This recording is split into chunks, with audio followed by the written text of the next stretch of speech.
Hey, it's Plushy, and today I will be teaching you how to tank. You're probably new to the game and you're anxious to tank. Welcome to the Tanxiety. I hope that with this video you'll manage to feel more confident. Anyway, no more time wasting. In this video I will teach you very essential things you need to know without taking too much of your time either. The first thing you need to know as a tank is that you always need to put your tank stance on whenever you are operating in a group. Kind of silly to mention, but I've seen a lot of tanks that forget to use it. Without the tank stance, you don't generate enough enmity and then your teammates could die, or the healer can't cast spells because it keeps getting cancelled. It's natural, however, to forget to put it back on, because whenever you enter a dungeon, the game tends to remove your tank stance. Another silly thing to mention, but it's free to go on the basics. Once again, I've seen this, and it especially sucks when I'm a healer. Since you are the one who will take every damages, you need to make sure your gear is slightly up to your level, because you'll take way more damages otherwise. And if you favor a good gear, you'll be able to do pretty big pulls without making your healer sweat. Speaking of which, whenever you go in a dungeon, which, if you don't know yet, is a bigger part of the content in the game, it is preferable that you pull bigger groups of monsters, if your healer is comfortable of course, but most of the time it really only takes to spam one spell to keep the tank alive. Why it's important is because you are mostly going to AoE, and you likely won't die by two groups of monsters at once. Usually in a dungeon, it will take about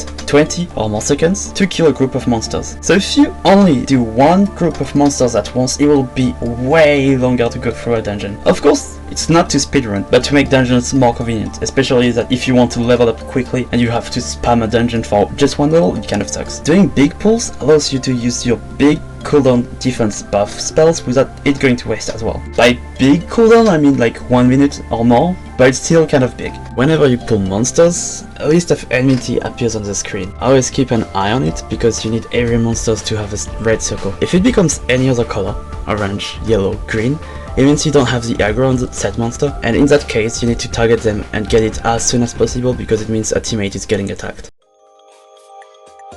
This one is very important. I've seen quite a few tanks, almost level 70, which didn't even know about that, and it's kind of worrying. Whenever you pull enemies, you want to always point them away from your teammates, because the monsters could use instant cast AoEs toward your team and potentially kill them. Especially bosses with tank cleaves, which is a frequent boss mechanics where they do a big AoEs that could one-shot almost every non-tank players. While I am at it, try to stay as static as possible, while of course dodging AoEs, or the healer is gonna struggle to heal you, because most melee DPS classes relies on hitting the rear or the flank to do bigger damages depending on the spells.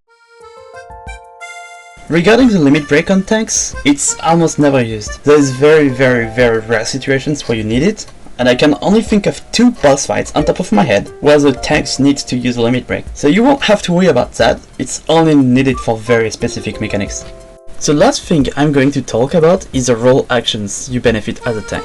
Whenever you open a character icon, actions and traits, and click on role, you discover 7 new spells. Those spells are usable on every single tank classes. Among those, there are 3 very important spells in my opinion: Rampart, Low Blow, and Provoke. Rampart is gonna be your main source of defense buff. It's a very strong buff spell which reduces damages taken by 20% for 20 seconds, with a 1 minute and 30 seconds cooldown. Don't forget to add it to your spell bar, it's very important. And then you have Low Blow, which is sort of situational, but still pretty useful, especially in low level dungeons. Some monsters may do a huge AoE and you can't just stun them instantly instead of running away. It's an ability, so you can still attack while using it. And sometimes it's nice to just stun your target and lose less HP while you're in a huge pool.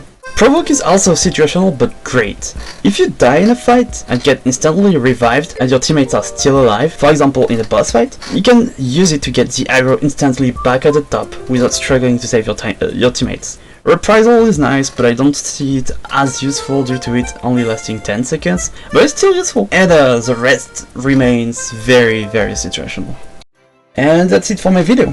I hope it was useful. I tried to make it as quick and informative as possible, because I know watching a 20 minutes tutorial can be very discouraging. If it actually helped you, I'd be really happy to hear from you in the comments. And I don't even think anyone is watching my videos, but can't be helped, I made my channel recently, so my videos are not referenced anywhere. I'm trying my best. If you don't mind dropping a like or a subscription, I hate to ask for it, but it's the only way for me to progress. I'd be really happy and grateful, and that's pretty much it for my video. Thank you and have a great day.